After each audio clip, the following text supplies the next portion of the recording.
हिमाचल प्रदेश के लोकप्रिय मुख्यमंत्री आदरणीय बड़े भाई जयराम ठाकुर जी, हिमाचल प्रदेश के पूर्व मुख्यमंत्री आदरणीय प्रेम कुमार धूमल जी, भारतीय जनता पार्टी के सम्माननीय जिलाध्यक्ष और पूर्व में रहे बड़सर के 3 बार विधायक आदरणीय बलदेव शर्मा जी, हमारे एचआरटीसी के उपाध्यक्ष पूर्व में रहे नदौन के विधायक आदरणीय भाई विजय अग्निहोत्री जी, जिला परिषद की हमारी चेयरपर्सन आदरणीय बहन बबली जी, एपीएमसी के अध्यक्ष आदरणीय भाई अजय शर्मा जी, मंडल के सम्माननीय अध्यक्ष भाई वीरेंद्र ठाकुर जी, महामंत्री भाई अनिल शर्मा जी, भाई पवन जी, एक्स सर्विसमैन सेल के प्रदेश संयोजक और जिला परिषद के सदस्य आदरणीय कैप्टन रंजीत जी, जिला के महामंत्री भाई अभिवीर लवली जी, महिला मोर्चा की जिला की अध्यक्ष आदरणीय राजकुमारी जी, मंडल महिला मोर्चा की अध्यक्ष आदरणीय अर्चना चौहान जी, बीडीसी के अध्यक्ष आदरणीय अंजना ठाकुर जी, हमारे किसान मोर्चा के मंडल के अध्यक्ष भाई अनिल ठाकुर जी, हमारे युवा मोर्चा के अध्यक्ष भाई कपिल शर्मा जी, यहां पर उपस्थित आदर के योग्य सभी भारतीय जनता पार्टी के पदाधिकारीगण, डिप्टी कमिश्नर देवश्वेता बानिक जी, एसपी महोदय आकृति शर्मा जी, सभी माननीय अधिकारीगण, आदर के योग्य मेरे सभी चुने हुए प्रतिनिधि, आदरणीय भाई और बहनों और मीडिया से आए हुए मेरे प्रिय मित्रों, मैं अपने गृह जिला हमीरपुर के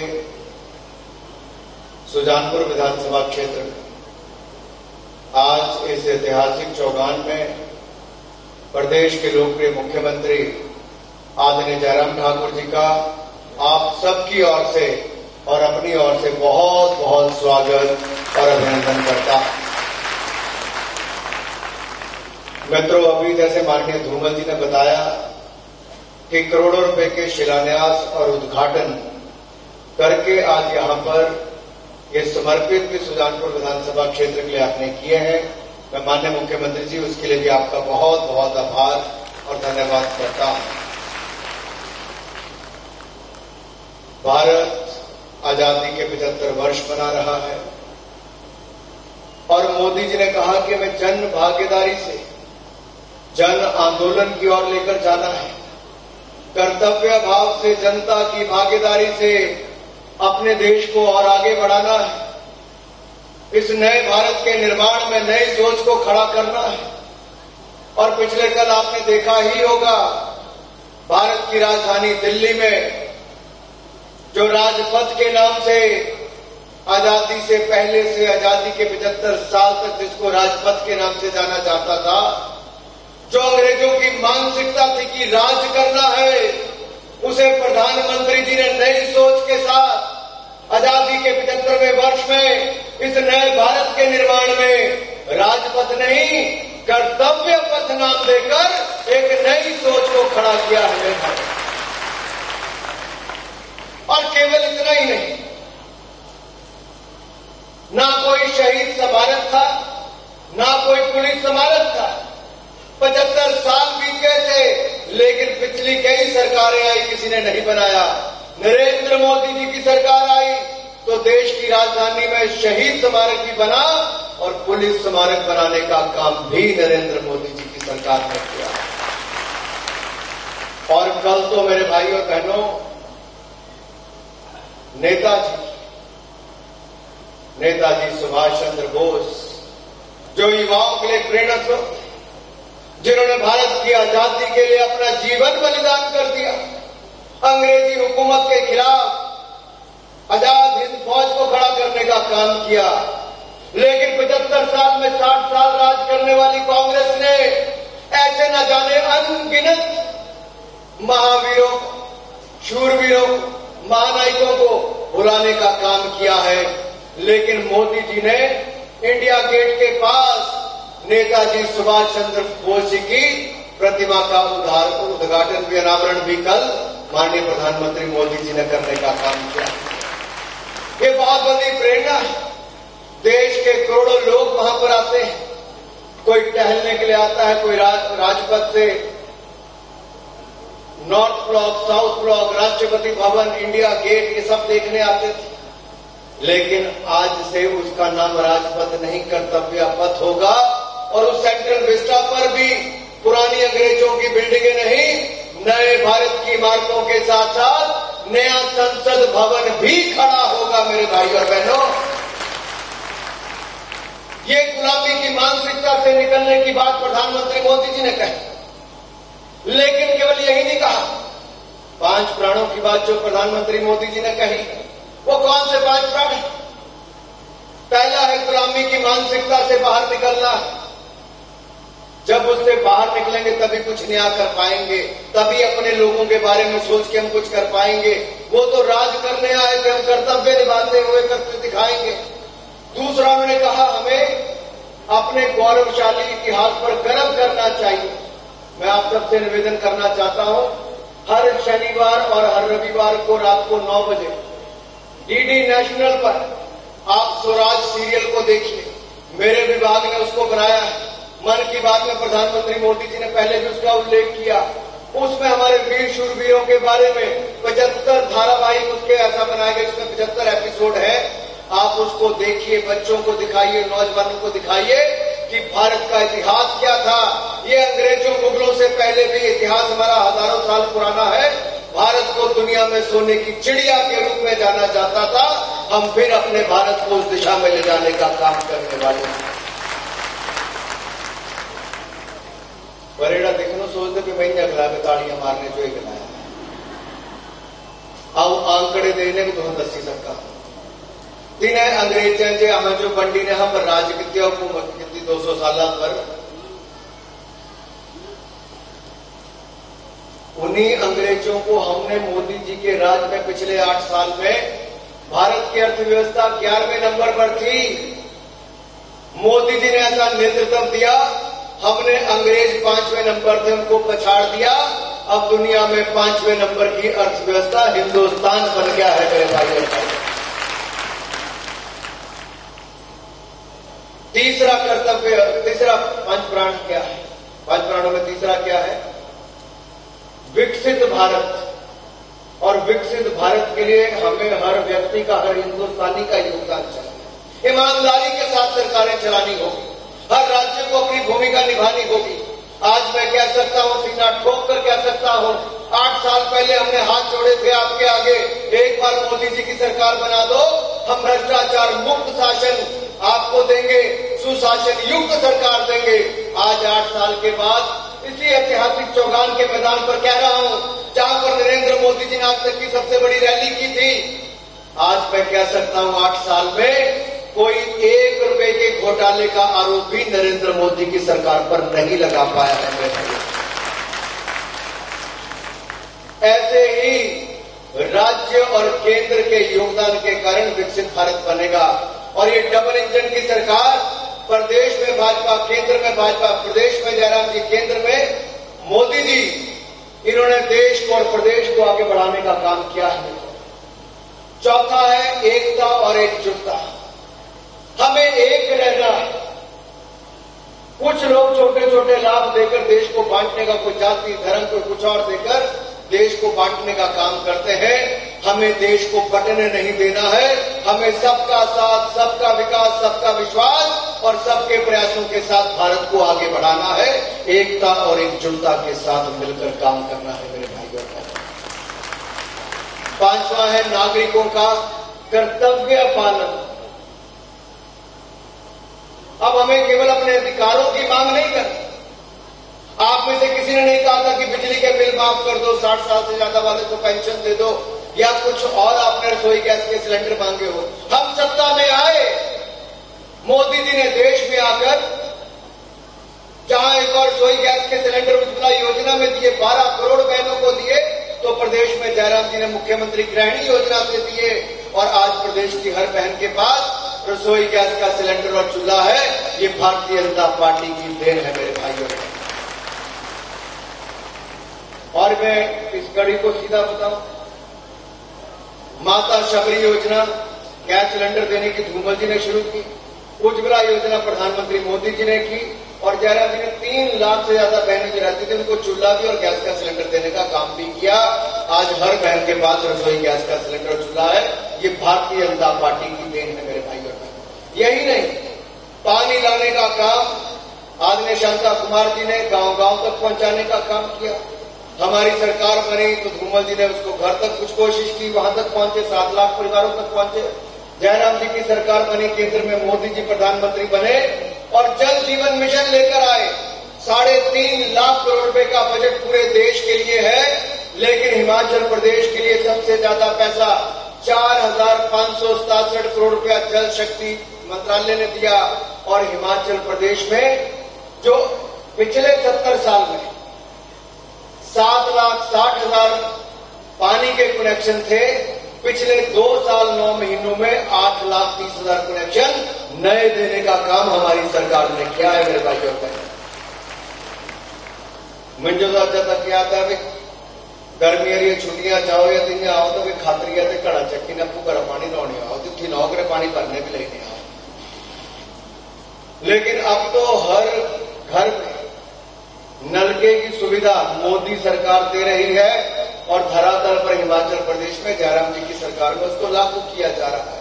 पूरे देश में हिमाचल प्रदेश ने सबसे आगे बढ़कर काम किया है पानी देने का मेरे भाई और बहनों।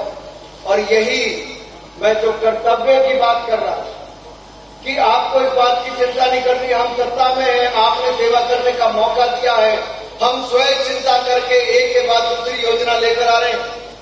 मोदी जी ने बैंक खाता 45 करोड़ लोगों का खोलने का काम किया, 20 करोड़ बहनों का खाता था, उनको 1500 रुपए सहायता आपदा के समय मोदी सरकार ने डाली तो 31,000 करोड़ की मदद की। यही नहीं, शौचालय 12 करोड़ बहनों को देने का काम किया, बिजली का कनेक्शन हर घर हर परिवार को देने का काम किया, अब हर घर नल से जल देने का काम कर रहे हैं। 60 करोड़ लोगों को 5 लाख का इलाज बिल्कुल मुफ्त में आयुष्मान भारत योजना से नरेंद्र मोदी जी ने देने का काम किया। तो प्रदेश में जयराम जी ने हिमकेयर से 5 लाख का इलाज आप सबको भी देने का काम किया है मेरे भाई और बहन। हमने कहीं कोई कसर नहीं छोड़ी। बैंक खाते से खाते में पैसा डालना, रसोई गैस का सिलेंडर से 3 मुफ्त के गैस के सिलेंडर देना, हर घर बिजली देने से, शौचालय से लेकर पक्का मकान 3 करोड़ पक्के मकान बनाकर देना, और साथ ही साथ हर घर पानी से लेकर अब 120 यूनिट बिजली मुफ्त भी देने का काम किसी ने किया। तो डबल इंजन की सरकार भारतीय जनता पार्टी की सरकार ने किया है मेरे भाई और बहन, आगे भी करेंगे। लेकिन जो कर्तव्य की बात मैं बार बार जिस पे आता हूं, अधिकार मांगने के साथ साथ हमें अपनी जिम्मेदारियों को समझना है, अपने कर्तव्यों का पालन करना है। मैं आपसे निवेदन करने आया हूं, हम सब मिलकर उस दिशा में काम करेंगे। और मुझे तो आज भी याद है, मैं कई बार अपने युवा मोर्चा के साथी तेनसिंह जी वगैरह बाकी सब भी यहां पे खड़े, अनिल कौशल जी तो उस समय युवा मोर्चा के सदस्य ही, प्रदेश में पदाधिकारी। पथराव की घटनाएं सेना पर हो रही थी जम्मू कश्मीर में 2010 में, और हजारों सैनिक घायल हो गए। जम्मू कश्मीर की स्वायत्तता की बात की जा रही है, armed forces special protection act में बदलाव करने की बात की जा रही है, लेकिन हमने उस बदलाव के खिलाफ आवाज भी उठाई।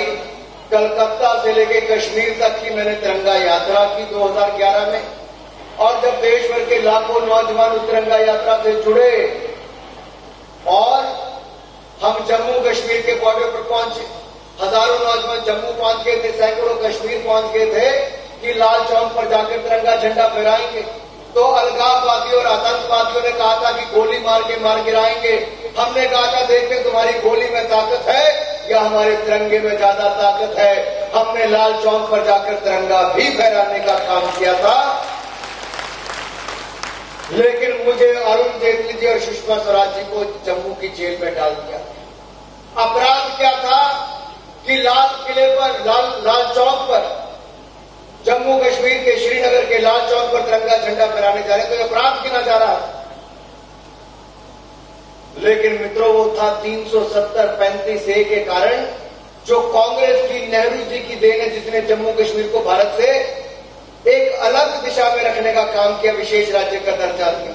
लेकिन जब आपने मोदी जी की सरकार दोबारा बनाई तो 5 अगस्त 2019 को नरेंद्र मोदी जी ने धारा 370-35 को सदा सदा के लिए समाप्त कर दिया। जम्मू कश्मीर को भारत का भिन्न अंग सदा सदा के लिए बना दिया।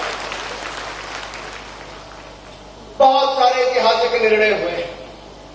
मेरी मुस्लिम बहनें ट्रिपल तलाक, कोई मुस्लिम भाई कहता था तलाक तलाक तलाक, खाना टाइम पे नहीं मिला 2 तलाक तलाक तलाक, नमक ज्यादा पड़ गया 2 तलाक तलाक तलाक, कोई कुछ और बात हुई 2 तलाक तलाक तलाक, और उसको घर से बाहर बच्चों समेत फेंक देते। वो बहन बेचारी क्या करती, कोई उसकी सुनता नहीं। लेकिन नरेंद्र मोदी जी ने कानून में भी बदलाव किया, ट्रिपल तलाक से निजात दिला दी मुस्लिम बहनों को। तो दूसरी ओर जो कई 100 साल से हम लोग संघर्ष कर रहे थे, कोर्ट में भी रामलला के मंदिर बनाने के लिए हम लोग आंदोलन भी करते थे, मुकदमे भी लड़ते थे, वो भव्य राम मंदिर जो कल तक हम संघर्ष करते थे, अब अगले साल एक भव्य राम मंदिर बनकर तैयार हो जाएगा। मेरे भाई और बहनों, राम मंदिर बनकर तैयार। कभी सोचा था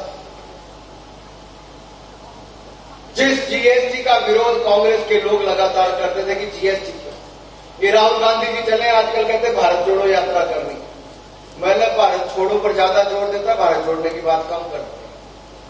भारत जुड़ा हुआ है, नरेंद्र मोदी जी के नेतृत्व में एकजुट है, क्योंकि नरेंद्र मोदी जी सबका साथ, सबका विकास, सबका विश्वास और सबका प्रयास मूल मंत्र के साथ काम करते हैं। पूरे देश को एक साथ रखा है। मैं जितने मेरे भाई और बहन यहां पर बैठे हैं, आपको जब शौचालय मिला, बिजली का कनेक्शन मिला, बैंक का खाता खुला, रसोई गैस का सिलेंडर मिला, पक्का मकान मिला, या अनाज मिला, या आपको वैक्सीन लगाने का काम हुआ, क्या आपसे आपकी जाति धर्म किसी ने पूछा? क्या आपका जाति धर्म किसी ने पूछा? हम ना जाति पूछते ना धर्म पूछते हैं। जिसको लाभ मिलना चाहिए, जो गरीब है, उसके उत्थान के लिए भारतीय जनता पार्टी सदा समर्पित थी, समर्पित है और समर्पित रहेगी, और गरीबों के उत्थान के लिए लगातार काम करती रहेगी। मेरे भाइयों, लेकिन ये जो नई नौटंकी देश भर में शुरू करने का प्रयास कर रहे हैं, ये केवल दुनिया भर में संदेश देते हैं। ये चुनाव हार जाए तो कहते हैं ईवीएम खराब है, इनके सारे आंदोलन फेल हो जाए तो कहते हैं भारत जोड़ो। अरे संकल्प लेना तो खंड भारत का लो, भारत जोड़ो का क्या? भारत तो जुड़ा ही हुआ है। मेरे भाई और बहनों, कुछ लोग देश में रहकर, आप याद करो जब चीन अतिक्रमण कर रहा था बॉर्डर पर, तो राजनाथ जी भी रक्षा मंत्री के रूप में बॉर्डर पर गए, मोदी जी भी अपने सैनिकों के साथ खड़े रहे, और भारत के वीर सैनिकों ने चीन के अतिक्रमणकारियों के दांत तोड़कर उनको वापस करने का काम किया है। ये भारत के सेना के जवानों ने करके दिखाने का काम किया, क्योंकि हमारे उनके पीछे खड़े हो जाओ तो कुछ भी कर सकते हैं। 65 का युद्ध हो, 71 का युद्ध हो, या कारगिल की लड़ाई हो, हमारे वीर सैनिकों ने बहुत कुछ करके दिखाया है। और कारगिल की लड़ाई में तो देख लीजिए, सबसे ज्यादा शहादत किसी ने दी तो हिमाचल प्रदेश के वीर सपूतों ने दी है। मेरे भाई और बहनों, 4 परमवीर चक्र मिले, तो उसमें से 2 भी कैप्टन विक्रम बत्रा और राइफलमैन संजय कुमार को मिले। पहला परमवीर चक्र विजेता भी हुआ तो मेरे और आपके हिमाचल प्रदेश से मेजर सोमनाथ शर्मा ही हुए हैं। मेरे भाई बहनों, ये देवभूमि के साथ साथ वीर भूमि भी, ये अटल जी की सरकार थी जिन्होंने सैनिकों को अगर उनकी शहादत हो जाए तो उनका पार्थिव शरीर उनके घर तक पहुंचाने का काम किया, उनकी विधवाओं को पेट्रोल पंप गैस एजेंसी देने का काम किया, उनके परिवारों को लाखों रुपए देने का काम किया।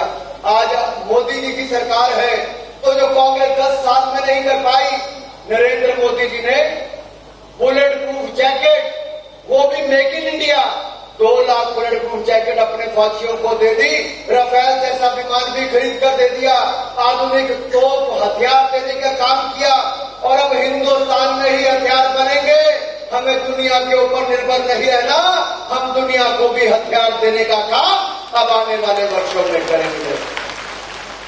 ये बदलाव है, ये नए भारत की तस्वीर है, और जो इसको खुली आंखों से देख रहा है उसको पता चल रहा है मेरा भारत आगे बढ़ रहा है, मेरा भारत नई चीजें कर रहा है, मेरा भारत नए कीर्तिमान स्थापित कर रहा है, और मेरा भारत आज दुनिया भर में सबसे तेजी से बढ़ने वाली अर्थव्यवस्था तो बना ही, दुनिया की 5वें नंबर की सबसे बड़ी अर्थव्यवस्था भी, सबसे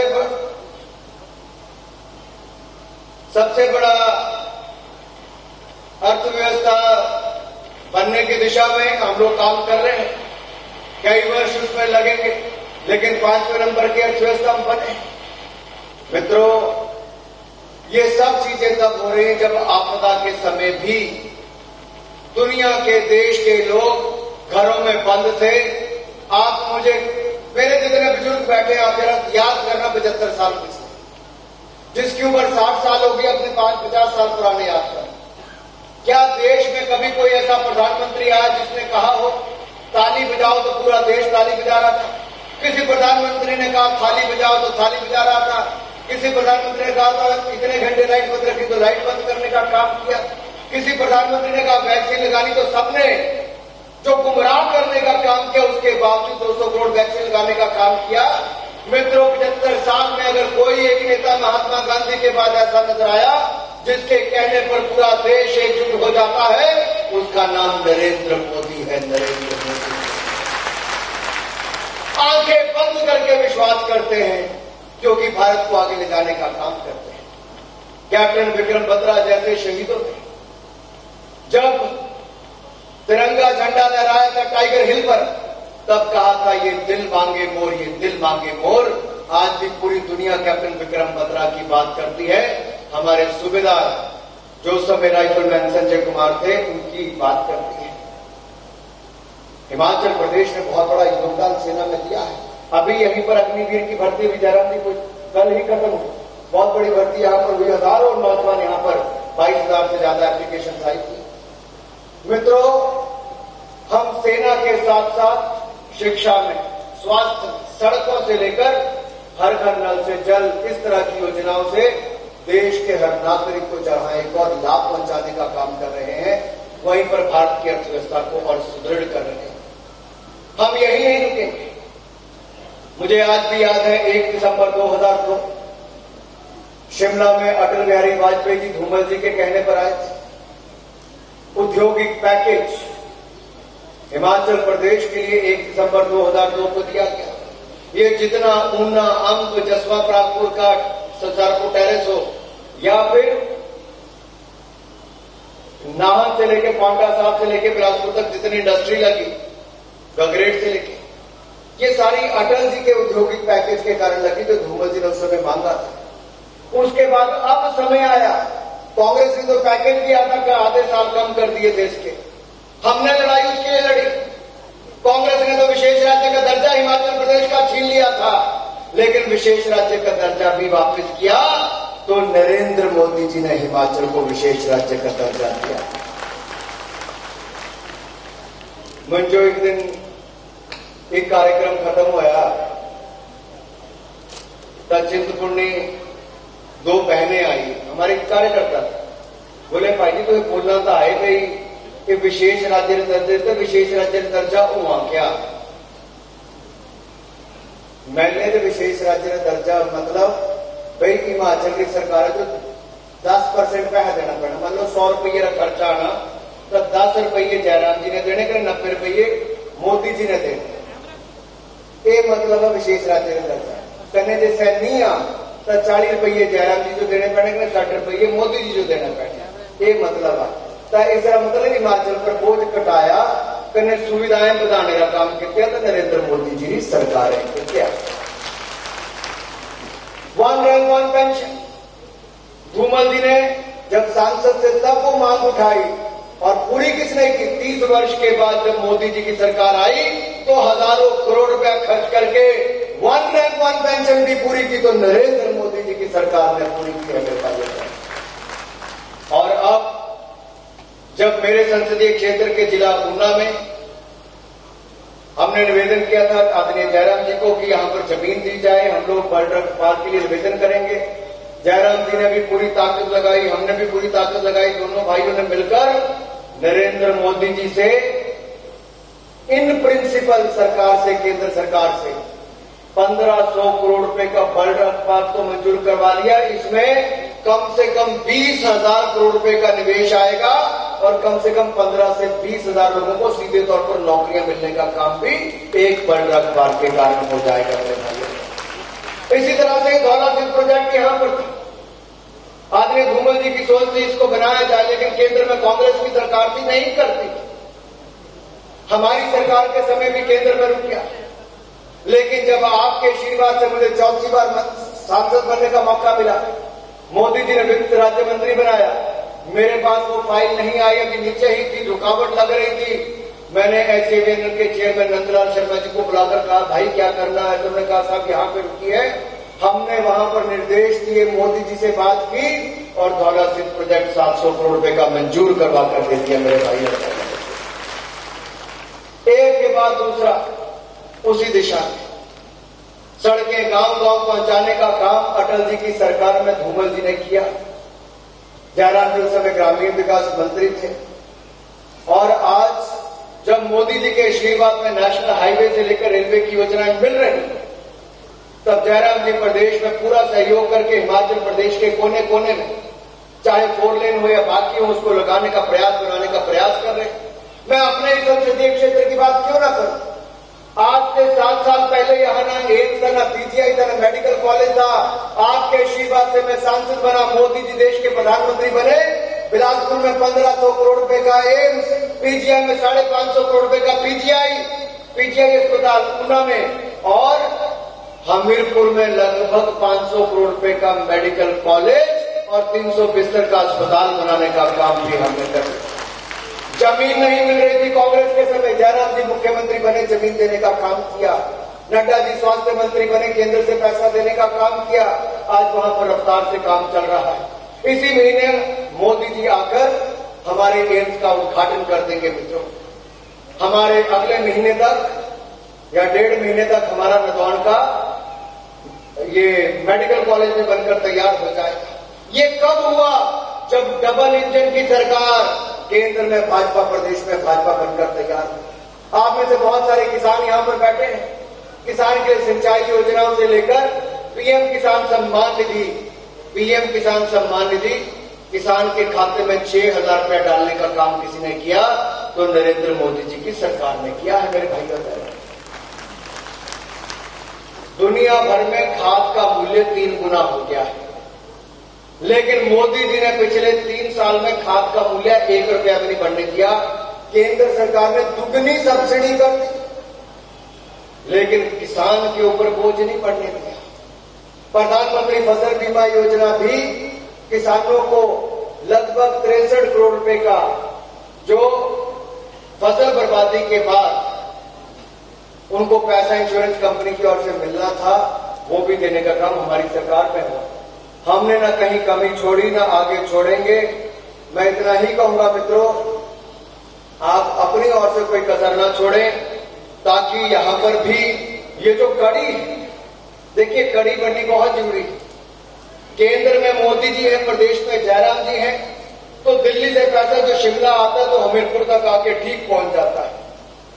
अगर यहां पर हमारा अपना विधायक होता तो हमारी मांगे भी उठाता, हमारे काम भी कराता, लेकिन जिसने अपनी सरकार के समय नहीं कराया वो दूसरी की सरकार के समय क्या करवाएगा? आपका विकास पहले भी भारतीय जनता पार्टी ने ही करवाया था, आगे भी भारतीय जनता पार्टी ही करवाएगी मेरे भाई और मित्रों। मैं ज्यादा समय नहीं लूंगा क्योंकि माननीय मुख्यमंत्री जी को हम सबको सुनना है।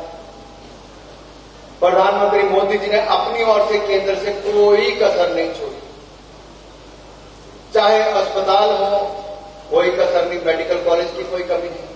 सेंट्रल यूनिवर्सिटी 550 करोड़ रुपए की दे दी देहरा धर्मशाला के लिए। ट्रिपल आईटी ऊना में बना दिया 200 करोड़ रुपए की लागत से। 100 करोड़ रुपए की लागत से हाइड्रो इंजीनियरिंग कॉलेज बिलासपुर में बना दिया। 4 लेन हाईवे किरतपुर से बिलासपुर का बन रहा है। 2 घंटे 40 मिनट का रास्ता मात्र 30 मिनट में पूरा होगा, यानी कि 2 घंटे 10 मिनट कम लगेंगे। 2 घंटे 40 मिनट का रास्ता मात्र 30 मिनट में पूरा होगा। रेलवे लाइन भी भानुपुरी बिलासपुर की तेजी के साथ बन रही है। 20 किलोमीटर का काम तेजी से चल रहा है और ऊना से लेकर दौलतपुर चौक तक मैंने ट्रेन पहुंचा दी है। 5 नई ट्रेनें शुरू भी करा दी और अब ऊना से हमीरपुर रेलवे लाइन की जो आपकी मांग रहती थी, जयराम जी की सरकार ने वो लिखकर दे दिया है कि 25% पैसा हिमाचल खर्च करने के लिए तैयार है। 2 महीने पहले वो लिखकर दे दिया। अब हम केंद्र में प्रयास कर रहे हैं कि उसको जल्द से जल्द मंजूरी मिले और ऊना हमीरपुर रेलवे लाइन भी बनने की दिशा में आगे बढ़ सके। मित्रों, बहुत सारी बातें, बहुत सारी उपलब्धियां हैं, लेकिन समय का अभाव भी है। मुझे केवल इतना ही कहना है, ये जो फाउंडेशन स्टोन आज प्राइमरी हेल्थ सेंटर हमारा चबूतरा का या गवर्नमेंट ITI का उपपुर में हुआ है, ये मित्रों हेलीपैड दांडा की बात हो, ये लगभग 18 करोड़ 32 लाख रुपए के हैं। और इनॉग्रेशन जो हमारे हुए, उद्घाटन जो हुए हैं, वो भी वेटनरी अस्पताल का या PMGSY के ब्रिज का 2 करोड़ 35 लाख का, या फिर 1 करोड़ 94 लाख की पुरली में जो जाना रोड के ब्रिज है उसके लिए भी, और ब्लेड का ब्रिज भी जो लगभग 11 करोड़ 38 लाख रुपए का है, और ख्याल से बढेरा ब्रिज भी 2 करोड़ 22 लाख रुपए का, और रेस्ट हाउस भी पुल में 1 करोड़ 67 लाख रुपए का। ये जयराम जी आपने आकर इसका उद्घाटन किए हैं। मैं आपसे कहता हूं, प्रगतिशील हिमाचल जो हमारा है, हम हिमाचल को भी देश में नंबर 1 राज्य बनाने का संकल्प लें, नंबर 1 राज्य बनाने का संकल्प।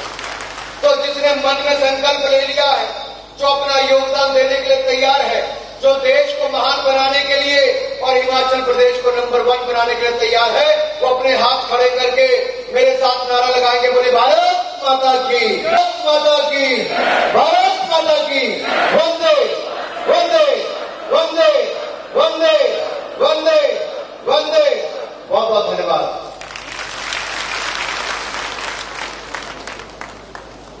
धन्यवाद महोदय।